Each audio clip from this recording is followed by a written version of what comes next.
देखिए कहाँ थे हम। हमने आर्टिकल 12 पढ़ा। ठीक, 12 में पढ़ा, क्या दे रखा है? स्टेट को डिफाइन किया हुआ है। स्टेट में कौन कौन आता है? Central government, parliament, state government, state legislation और अदर अथॉरिटी और लोकल अथॉरिटीज होती है। लोकल अथॉरिटीज क्या होती है, अदर अथॉरिटीज क्या होती है, क्या न्यायालय इसमें आता है कि नहीं आता है, ये सारी चीजें हमने कल डिस्कस की। ठीक, उसके बाद में आर्टिकल 13। आर्टिकल 3, देखो एक चीज समझना। 26 नवंबर 1949,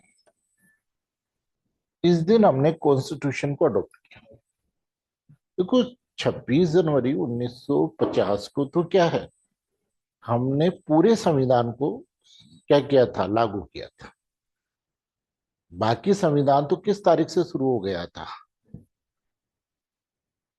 26 नवंबर 1949, यानी कुछ पोर्शन को छोड़ के कॉन्स्टिट्यूशन एनफोर्स में 26 नवंबर 1949 से आ गया था, जिसमें फंडामेंटल राइट भी थे।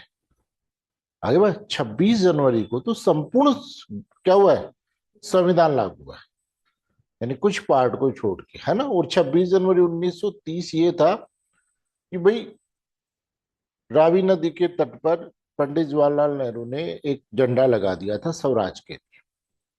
इसलिए 26 जनवरी को ऐतिहासिक बनाने के लिए इन्होंने 26 जनवरी 1950 को हमारे संविधान को लागू। आगे बात समझ, यानी उस दिन हम रिपब्लिक हो गए थे। बाकी प्रोविजंस कब लागू हो गए थे? और अगर बात ज्यादा बात करें तो आप ये मान लो कि भाई 26 जनवरी 1950 को हमारा संविधान लागू। ठीक, आईपीसी कब की थी? सीआरपीसी क्या, जिस दिन कॉन्स्टिट्यूशन लागू हो उस दिन की बात कर रहे हैं। ठीक, उसके अलावा कॉन्ट्रैक्ट एक्ट है, टीपी एक्ट, सीपीसी। आगे बात समझ, ये कब का है? 1872, ये 1882, 19। ठीक, फिर आप ये देखो, आगे हम बात करें तो जो भी सीआरपीसी लागू होने के बाद में कई एक्ट बने, जैसे मान लो आपका आईटी एक्ट का बना, 2000 का बना, है ना। फिर इसी तरह आपका आर्बिट्रेशन एक्ट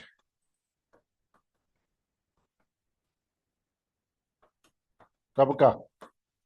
1996 का। तो कहने का मतलब कुछ कानून बने जो 26 जनवरी से पहले बने, और कुछ कानून कब बने? 26 जनवरी के बाद। आगे बात समझ, इनको हम बोलते हैं प्री कॉन्स्टिट्यूशनल लॉ। क्या बोलते हैं? यानी संविधान से पहले वाली विधि को हम क्या बोलते हैं? Pre constitutional law. समझ में आ गई ये बात? इन्हें बोलते हैं प्री कॉन्स्टिट्यूशनल लॉस, और इन्हें बोलते हैं पोस्ट कॉन्स्टिट्यूशनल। समझ के, प्री कॉन्स्टिट्यूशनल लॉ और पोस्ट कॉन्स्टिट्यूशन। ठीक, अब हम बात करते हैं आर्टिकल 13 फर्स्ट। वो किसकी बात करता है? Pre constitutional law. किसकी बात कर रहा है आर्टिकल 13? प्री कॉन्स्टिट्यूशनल लॉ, यानी जिस दिन संविधान क्या हुआ, यानी कमेंसमेंट में आया, ठीक, परिवर्तन में आया, उस दिन जो भी लॉ फोर्स में है और संविधान से क्या है, इनकंसिस्ट है, वो विधि क्या होगी, वॉइड होगी। समझ गए? यानी संविधान जिस दिन लागू हुआ, कोई भी बात प्री कॉन्स्टिट्यूशनल लॉ, यानी उस दिन जिस दिन कॉन्स्टिट्यूशन लागू हुआ उस दिन क्या थी, फोर्स में थी। अरे बात समझ में? तो जिस दिन संविधान कमेंसमेंट में आया यानी परिवर्तन में आया है, उस दिन जो भी उससे इनकंसिस्ट है, असंगत है विधि, वो सारी की सारी क्या हो जाएगी, जीरो हो जाएगी। क्या हो जाएगी, जीरो। क्या हो जाएगी, वॉइड, ऑटोमेटिक। उसे कोर्ट से वॉइड कराने की जरूरत नहीं है, वो अपने आप ही क्या हो जाएगी, जीरो हो जाएगी, वॉइड हो जाएगी। आगे बात समझ में? ये क्या हो जाएगी, जीरो हो जाएगी, वॉइड हो जाएगी। समझ गए? ये तो गया किसकी बात, प्री कॉन्स्टिट्यूशन। आर्टिकल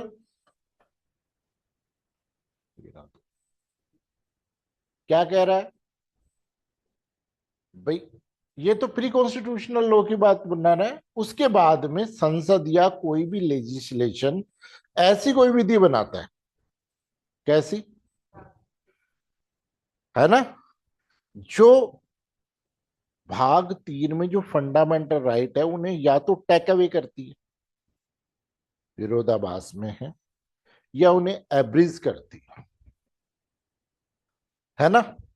तो जहां तक कंट्रावेंशन है वहां तक उसे कोर्ट क्या करेगा, वॉइड डिक्लेयर कर सकता है। आगे बात समझ? भाई सीधी सी बात है कि ये कोई भी विधि बनाती है कौन, लेजिस्लेशन, कौन सी, पोस्ट कॉन्स्टिट्यूशनल में। और ये इसके कंट्रावेंशन में जो भी लॉ बना है, किसके, पार्ट 3 में कॉन्स्टिट्यूशन के, ठीक, उसके बाद में उसे विधि को क्या कर सकता है, शून्य घोषित कर सकता है। लेकिन कौन करेगा, कोर्ट करेगा। डायरेक्ट कोर्ट नहीं होगी, ये तो कैसे होगी, अपने आप होगी। और ये कैसे होगी, कोर्ट करेगा। दोनों बातें समझ में आ गई? आर्टिकल 13 फर्स्ट और 13 सेकंड क्या कह रहा है, समझ गए? अब ये दो बातें तो आपको समझ में आ गई। इसको बोलते हैं क्या, प्रिंसिपल ऑफ जुडिशियल रिव्यू। क्या बोलते हैं, प्रिंसिपल ऑफ जुडिशियल रिव्यू, है ना। इसको बेटा जो समझ में आए उतना थोड़ा बहुत नोट डाउन कर लो, ज्यादा है ना, बाकी समझने की कोशिश करो। लिखित नोट्स मेरे अभी 2-4 दिन में टाइप हो जाते हैं, फिर मैं आपको अवेलेबल कराता हूँ, ठीक है। अब क्या हो गया, पोस्ट कॉन्स्टिट्यूशनल लॉ हो रही है। अब देखो समझो,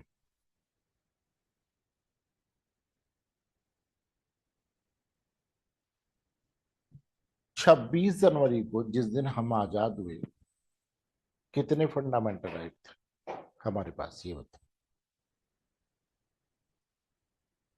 जिस दिन हम आजाद हुए हमारे पास कितने फंडामेंटल राइट थे कॉन्स्टिट्यूशन में। जिस दिन कॉन्स्टिट्यूशन लागू हुआ हमारे पास फंडामेंटल राइट कितने थे, 7 थे कि नहीं भाई, वो तो 44th कॉन्स्टिट्यूशनल अमेंडमेंट से गया। आ गई बात समझ? पहला कौन सा है, राइट टू इक्वलिटी, ठीक है।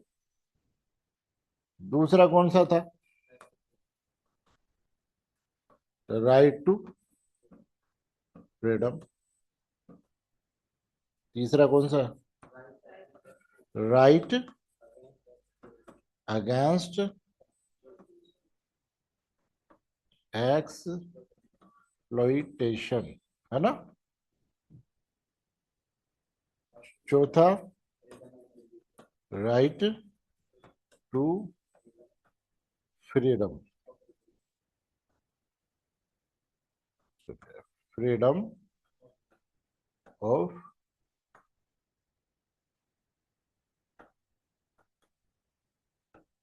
ठीक है। पांचवा है right to cultural and education.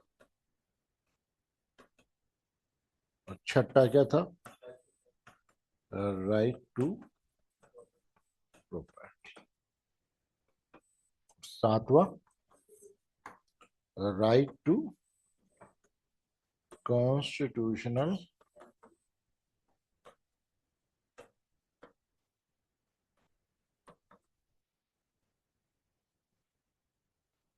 समझे क्या राइट। अरे बात,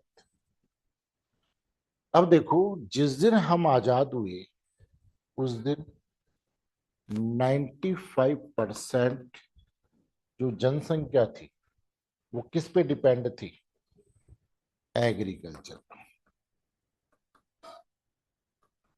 किस पर डिपेंड थी, एग्रीकल्चर पर थी, ठीक।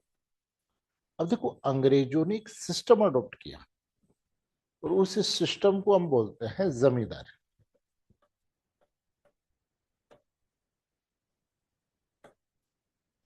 क्या बोलते हैं, जमींदारी क्या था समझना। अब एक बात बताओ, जैसे सरकार है, गवर्नमेंट ऑफ इंडिया, जमीन से रिवेन्यू लेती है कि नहीं लेती, कैसे लेती है। भाई हर जिले में कलेक्टर को अपॉइंट कर रखा है। कलेक्टर का नाम कलेक्टर क्यों है, कलेक्शन करने का काम करता है, इसलिए इसको हम क्या बोलते हैं, कलेक्टर बोलते हैं। और फिर कलेक्टर के नीचे एडीएम, एसडीओ, तहसीलदार और पटवारी, ये भी वर्ड लगा रखे हैं। ये सारे लोग क्या करते हैं, पैसा इकट्ठा करते हैं, किसको जमा कराते हैं, कलेक्टर को। और कलेक्टर किसको करता है, सरकार। तो इतने आदमियों को सरकार को तनख्वाह देनी पड़ रही है कि नहीं देनी पड़ रही, देनी पड़ रही है ना। तो अंग्रेजों ने सोचा कि यार अगर हम ऐसे कलेक्शन करवाएंगे तो पैसे देने पड़ेंगे, और वो पैसे देने में विश्वास नहीं करते थे।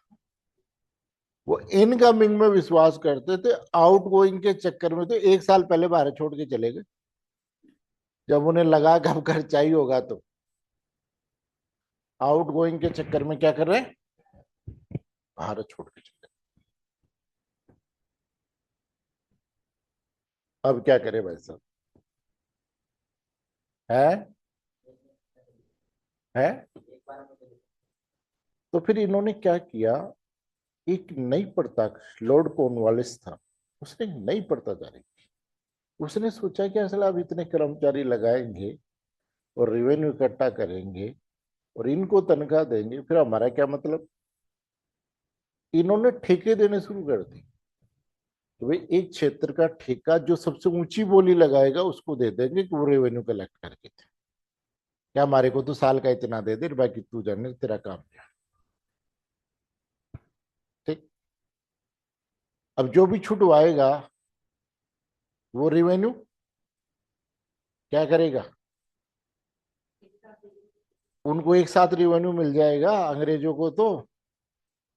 और अंग्रेजों को पता था कि कितना रेवेन्यू आता है साल का, उस हिसाब से बोली, उससे भी ऊंची बोली में ही खरीदेगा, नीचे में तो खरीदने से रहा। वो कहा अपने को तो फायदा ही है। तो अब जमींदार ने ऊंची बोली लगा करके और जमीनें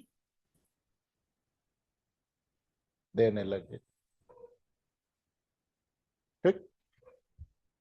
अब खेती वाला खेती करता, खेती करने के बाद इस जमींदार की पहली जिम्मेदारी तो क्या थी, पहली जिम्मेदारी तो क्या थी, कि उतना, जैसे आप कोई बिजनेस शुरू करते हो, दुकान खोलते हो, तो सबसे पहला टारगेट क्या होता है कि कम से कम दुकान का किराया भाड़ा तो निकले बाद का। तो जमींदार का पहला टारगेट तो जो रेवेन्यू का पैसा देना है वो कलेक्ट करना। और फिर खुद भी कोई अंग्रेजों से कम थोड़ी है कि जो अंग्रेजों के साथ रह रहा है, तो अंग्रेजों जैसे शौक तो आ ही जाएंगे, हमारी भी बड़ी हवेली और जमींदार है हम। तो अब उस किसान पर क्या हो गया, रेवेन्यू डबल तरीके से लगने लग गया। एक तो अंग्रेजों वाला रेवेन्यू, एक जमींदार वाला जो। यानी आप ये देखो, भारत के किसान की ये स्थिति थी कि वो केवल साल भर काम करते हुए दिखता था और ये सोचता था कि अगली साल बुटशेट खरीदूंगा फसल आएगी तो। फिर फसल का सारा पैसा चला जाता था, फिर ये सोचता था कि बुटशेट अब अगली साल खरीदेंगे। ये किसानों की स्थिति। इसलिए जब हम आजाद हुए, है ना,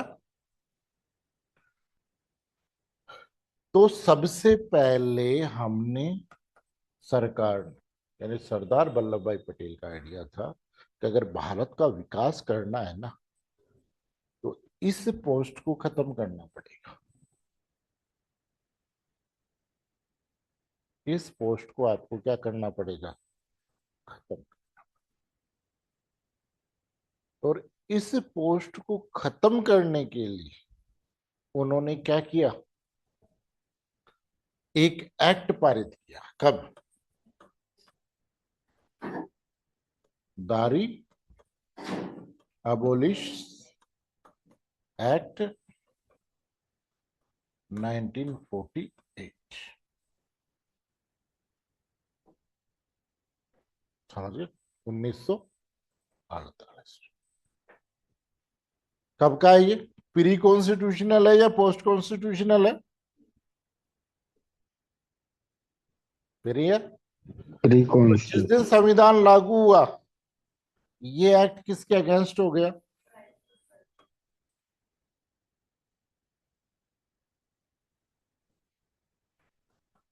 भाग 3 के अगेंस्ट हो गया कि नहीं हो गया। जमींदार का कहते हैं, सब प्रॉपर्टी का राइट मेरा है, मेरी प्रॉपर्टी स्टेट कैसे छीन सकता है। इसलिए जमींदारी कानून क्या हो गया, जीरो हो गया जिस दिन संविधान लागू हुआ। ठीक। अब हम बड़े सख्ती में आ गए, यार ये जमींदार गए बिना तो एग्रीकल्चर भूमि सुधार नहीं हो सकता, लैंड रिफॉर्म तो नहीं हो सकता। जमींदारी अबोलिश एक्ट में क्या था, ये प्रोविजन कर दिया कि एक व्यक्ति एक निश्चित जमीन रख सकता है, जैसे एक परिवार को 30 एकड़ समझ। उसके बाद में जमींदार को 30 एकड़ जमीन देने के बाद में जो उस पर खेती कर रहा है, जमीन उसको दे दी गई कि तू सीधा सरकार को रिवेन्यू दे, जमींदार को देने की जरूरत नहीं है। और उसको हम बोलते हैं, जैसे आपने लैंड रिवेन्यू एक्ट पढ़ा हो, तो उसको बोलते हैं खुद कास्ट का काश्तकार। आगे बात समझ, हिंदी और इंग्लिश में दोनों में क्या बोलते हैं, खुद कास्ट का काश्तकार। यानी उस भूमि पर जो खेती कर रहा था, उसी को क्या बना दिया, आसामी बना दिया। ओनर नहीं बनाया बेटा, किराएदारी होता है, ओनर तो सरकारी रहती है ना। तो उसको हमने क्या बना दिया, टेनेंट बना दिया कि भाई आप क्या हो, खुद कास्ट के, तो आप खेती करो और रेवेन्यू किसको दो, सरकार को। अब संविधान लागू हो गया, कब, 1950 में। और हम किसके विरुद्ध, जमींदार खुश, अब लिख के दिखाओ, फंडामेंटल राइट है। इसलिए देखिए, फर्स्ट कॉन्स्टिट्यूशनल अमेंडमेंट किया गया, कौन सा,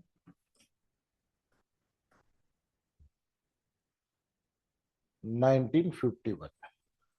यानी 1950 में हमने पता चल गया था कि हमने ढंग का संविधान नहीं बनाया। तो देखो, सीधी सी बात है, बहुत मेहनत की, लेकिन हमारे खून में कानून था ही नहीं। नहीं, हमें कानून बनाना ही नहीं। आज भी हमने कानून बनाया है, उसकी पोजीशन आपको पता है। और अंग्रेजों के जो कानून बने हुए हैं उनकी स्थिति आप देखिए। कॉन्ट्रैक्ट एक्ट 1882 में बना दिया, आज तक कुछ चेंज हुआ हो तो बता दो।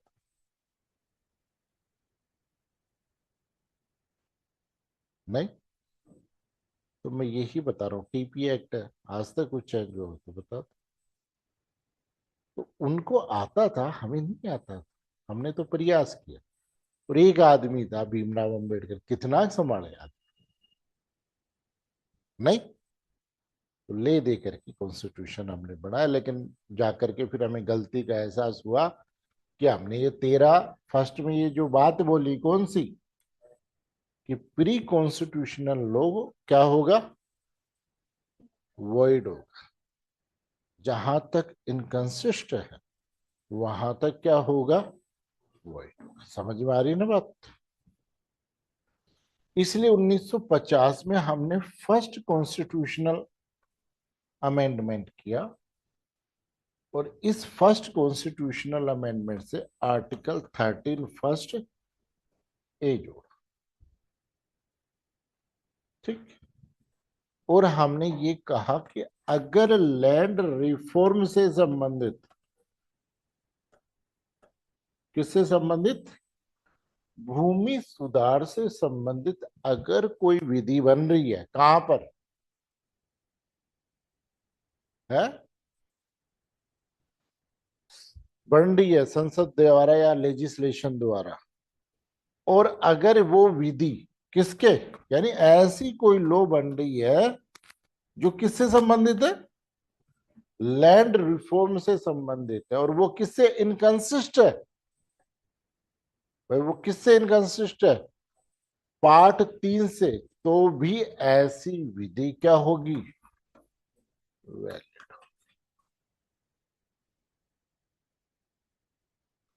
अब एक बात बताओ, ये जो हमने लॉ बनाया था, ये लॉ किसकी वजह से जीरो हुआ,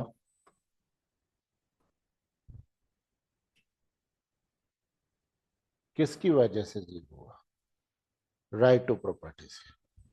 कि राइट टू प्रॉपर्टी से क्या था, इनकंसिस्ट था, है ना।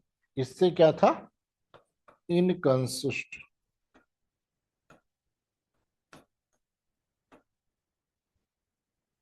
असंगत था। आगे बात, बाद में अगर ये जीरो होता तो फिर हमने इसको वापस जिंदा कर लिया। उस कोर्ट ने ये कहा कि भाई ऐसा कोई अगर कानून बनता है और जो संविधान के कारण क्या हो गया है, जीरो हो गया, तो ऐसा कानून समाप्त नहीं होता, एंड नहीं होता, बल्कि स्लीपिंग मोड, सुसुप्त अवस्था में चला जाता है, और संसद विधि बना करके उसे वापस जिंदा कर सकती है। आगे बात समझ में। इसी को बोलते हैं हम doctrine of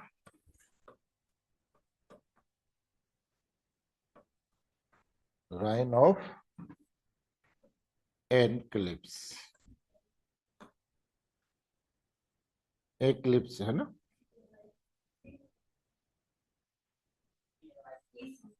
EC sorry,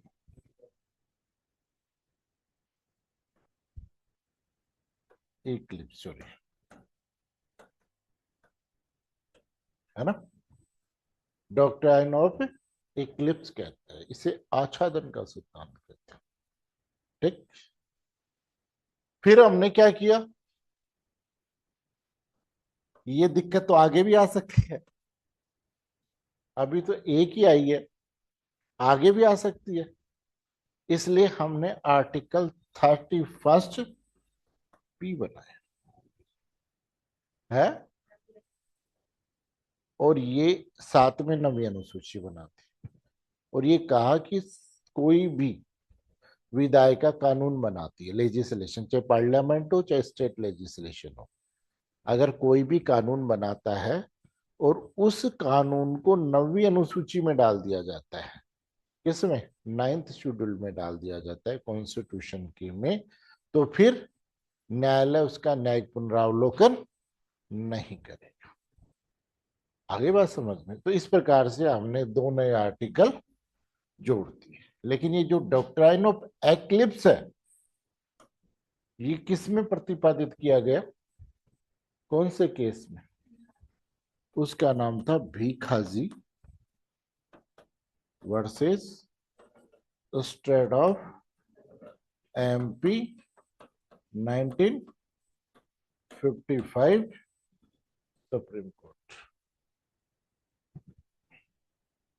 1955 Supreme Court. Hello.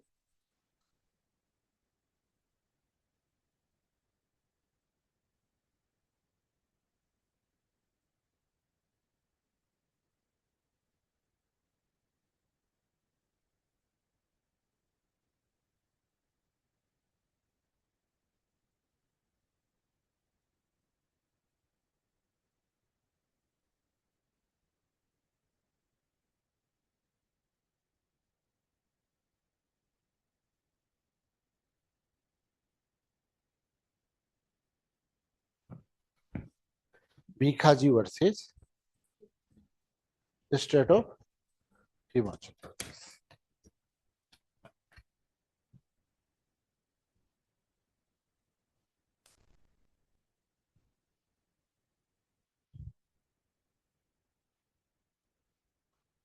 फिर एक क्या हुआ कि हमने 10th शेड्यूल बनाई। कौन सी बनाई? 10वीं अनुसूची बनाई। किससे संबंधित है? दल बदल से संबंधित है। ठीक। तो 10वीं अनुसूची में जो सेक्शन 10 था, सेक्शन 10, इसका पैरा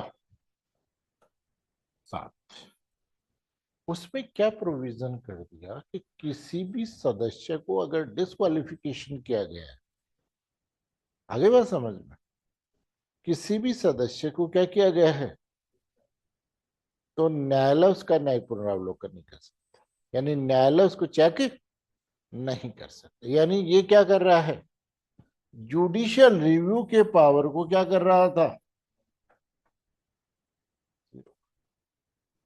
इसलिए सुप्रीम कोर्ट ने, ये बहुत पूछा जाता है प्री में या मेंस में, कि ये केस किस डॉक्ट्राइन से संबंधित है, ये केस किस डॉक्ट्राइन से संबंधित है। केस का नाम है की ओ तो होलाहान वर्सेज जा चालू वर्सेज जा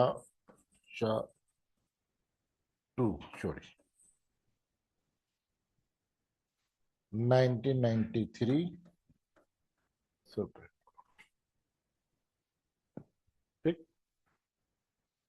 तो इस कोर्ट में सुप्रीम कोर्ट ने ये कहा कि भाई ये पेरा ही तो केवल क्या है, अनकॉन्स्टिट्यूशनल है, बाकी तो कॉन्स्टिट्यूशनल है। तो यहां तक लागू किया जा सकता है। तो इस सिद्धांत को बोलते हैं डॉक्ट्राइन ऑफ सेवरेबिलिटी। इस सिद्धांत को क्या बोलते हैं, डॉक्ट्राइन ऑफ सेवरेबिलिटी। ये बहुत पूछा जाता है। क्या करते हैं, बहुत पूछा जाता है, डॉक्ट्राइन ऑफ सेवरेबिलिटी।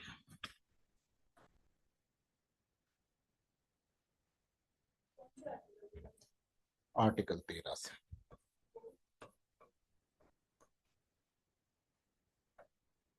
पृथक्करण का सिद्धांत।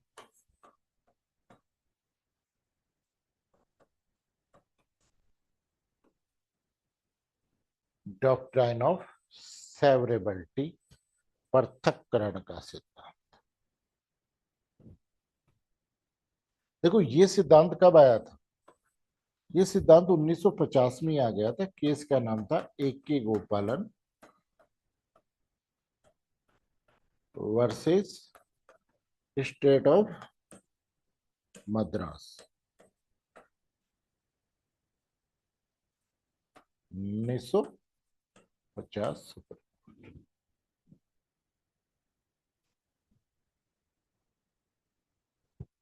ठीक। इस केस में क्या हुआ, एक क्वेश्चन अराइज हुआ। आप ये कह रहे हो कि कोई भी कानून भाग 3 से इनकंसिस्टेंट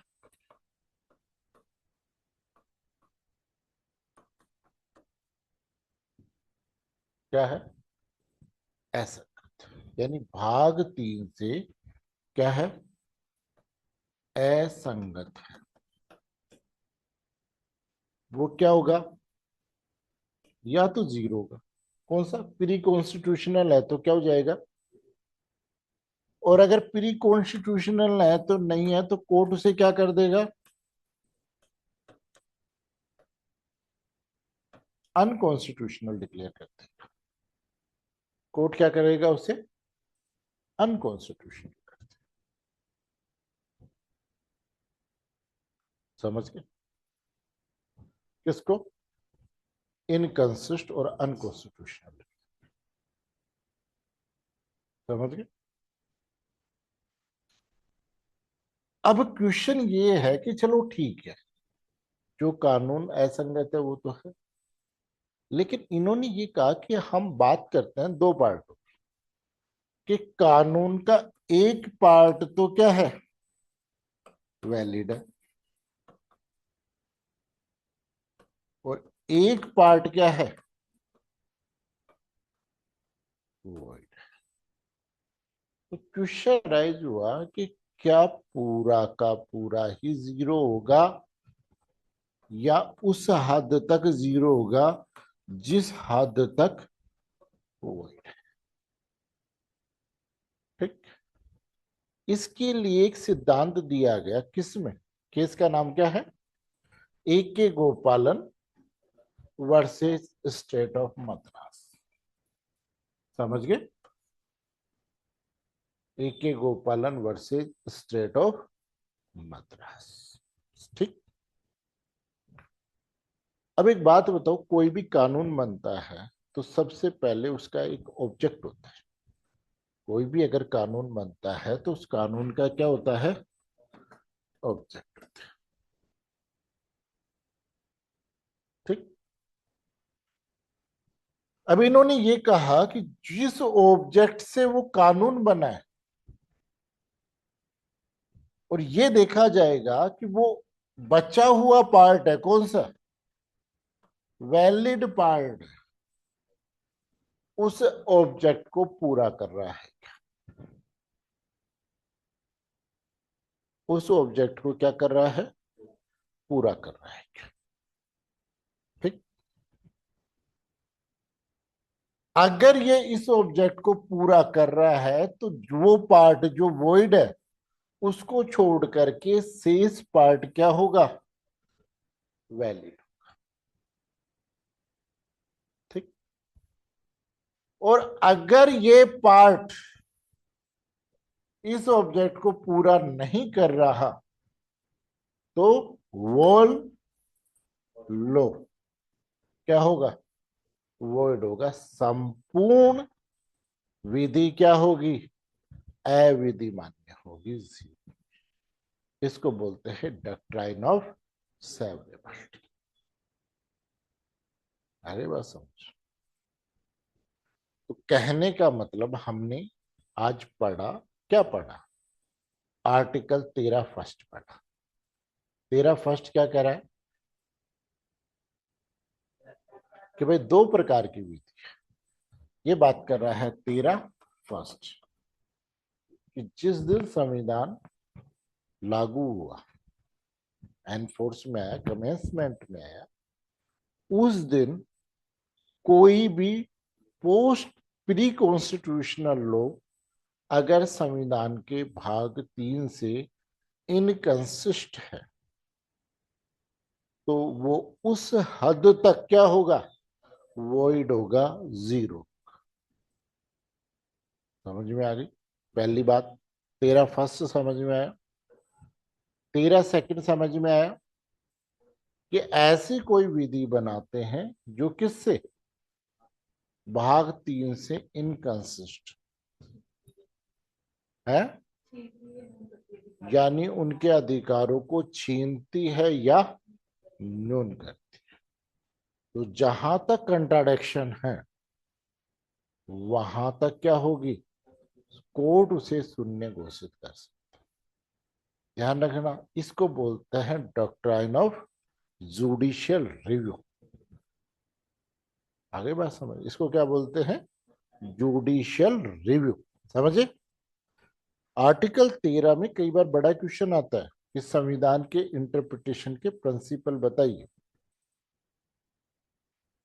संविधान के इंटरप्रिटेशन के क्या करें हैं, प्रिंसिपल बताइए। तो इसमें क्या है, क्या बोलते हैं इसको, जुडिशियल रिव्यू है, न्याय की पुनरावृत्ति। समझिए। फिर इसी में से एक बात उत्पन्न हुई जिसको हम क्या बोलते हैं, डॉक्ट्राइन ऑफ सेवरेबिलिटी।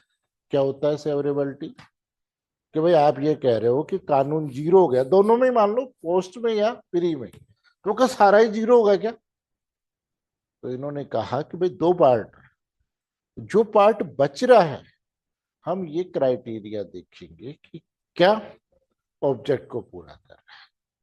अगर वो ऑब्जेक्ट को पूरा कर रहा है तो वहां तक वैलिड होगा, और सेज पार्ट अनकॉन्स्टिट्यूशनल वॉइड होगा। लेकिन अगर ऑब्जेक्ट पूरा नहीं कर रहा है तो, और ये किसमें कहा, आज इतनी लेट कैसे आया तू, कहां पे, पूरा काम कर रहा है यार आजकल। आगे बात समझ। फिर उसके बाद में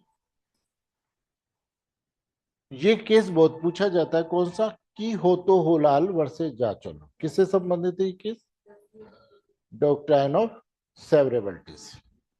इसमें क्या है कि हमने कानून बनाया, 10वीं अनुसूची बनाई, पूरी अनुसूची वैलिड केवल शेड्यूल 10 का सेक्शन 10 का पैरा 7, जो क्या कर रहा था, इसकी जुडिशियल रिव्यू के पावर को, किसकी, कोर्ट की जुडिशियल रिव्यू के पावर को क्या कर रहा था, छीन रहा था, कि जुडिशियल रिव्यू कर ही नहीं सकता।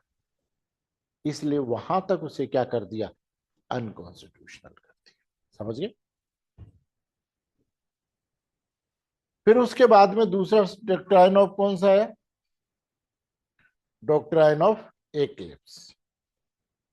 डॉक्ट्राइन ऑफ एक्लिप्स यानी आच्छादन का सिद्धांत। आच्छादन का सिद्धांत क्या है कि कोई भी विधि, ये किस में आया था, आच्छादन का सिद्धांत किस में आया था, post constitutional, sorry pre pre pre pre constitutional laws के संबंध में आया था। किसके संबंध में आया था, प्री को।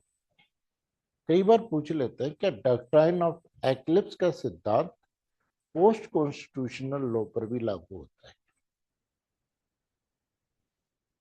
कि भाई संसद ने कोई विधि बनाई, भाग 3 के इनकंसिस्ट थी, तो कोर्ट ने उसे जीरो डिक्लेयर कर दिया, क्या दोबारा जिंदा किया जा सकता है क्या ऐसी विधि को भी,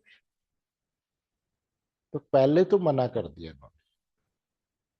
दीपिका मिल्स का केस आया और दीपचंद के केस में मना कर दिया, लेकिन बाद में एक केस आया, उस केस का नाम था दुलारे लोथ। क्या नाम था, दुलारे लोथ। दुलारे लोथ वर्सेज थर्ड एडिशनल जज का।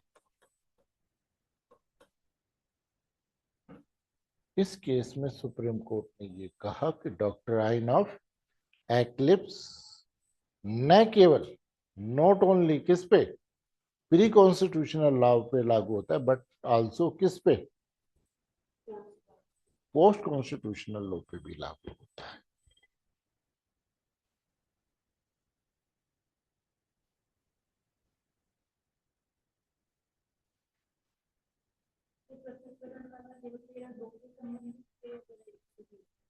दोनों से, अब दोनों से हो गया ना, दुलारे लोथ के केस के बाद दोनों से संबंध।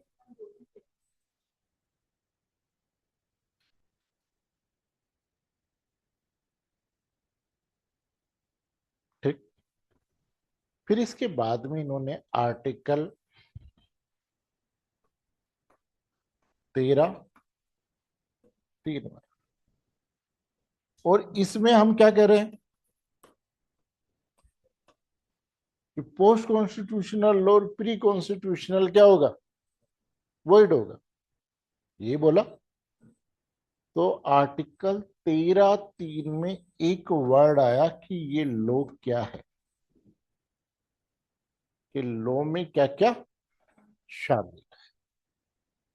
तो उन्होंने कहा कि लॉ में सबसे पहले आता है इंक्लूड्स ऑर्डिनेंस। सबसे पहले क्या आया, ऑर्डिनेंस।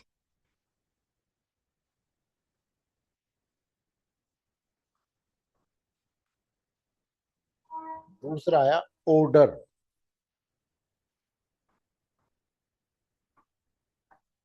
तीसरा बाय लॉ।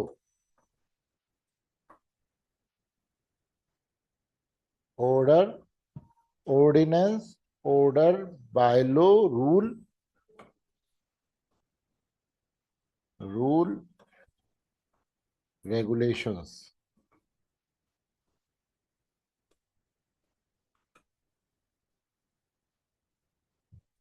नोटिफिकेशन।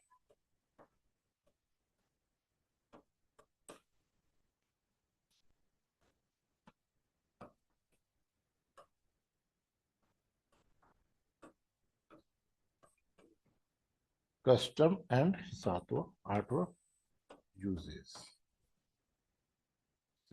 है ना।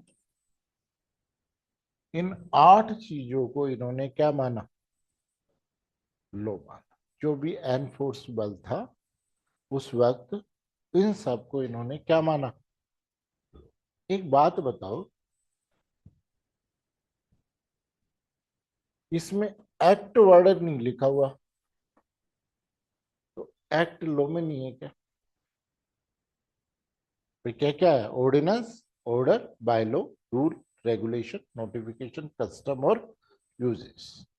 यानी अध्यादेश, आदेश, उपविधि, नियम, विनियम, अधिनियम, अधिसूचना, प्रथा और रूढ़ी,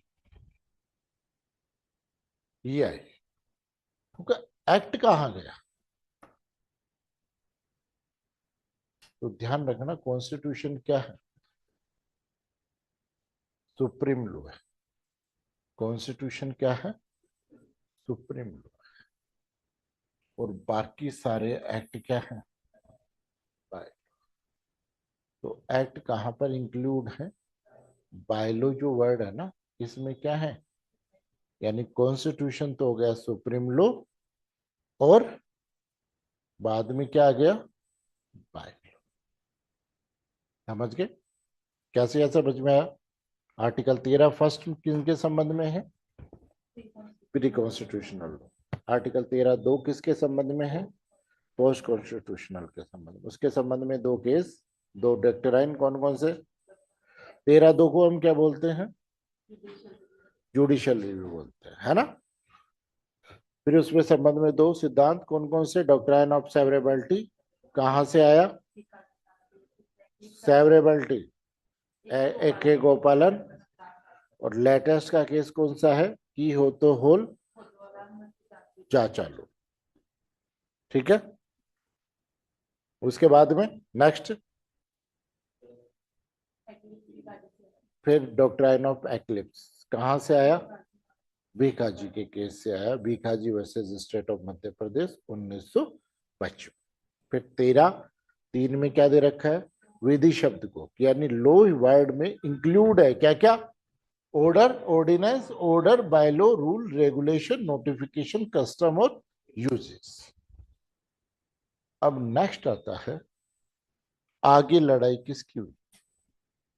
कॉन्स्टिट्यूशनल अमेंडमेंट की। आगे लड़ाई किसकी हुई? कॉन्स्टिट्यूशनल अमेंडमेंट की। कि जो संविधान संशोधन हो रहा है वो लो शब्द में आता है या नहीं। इस लड़ाई को हम कल देखेंगे और 5 मिनट बाद में अपन बीएनएसएस करते हैं। समझ गए?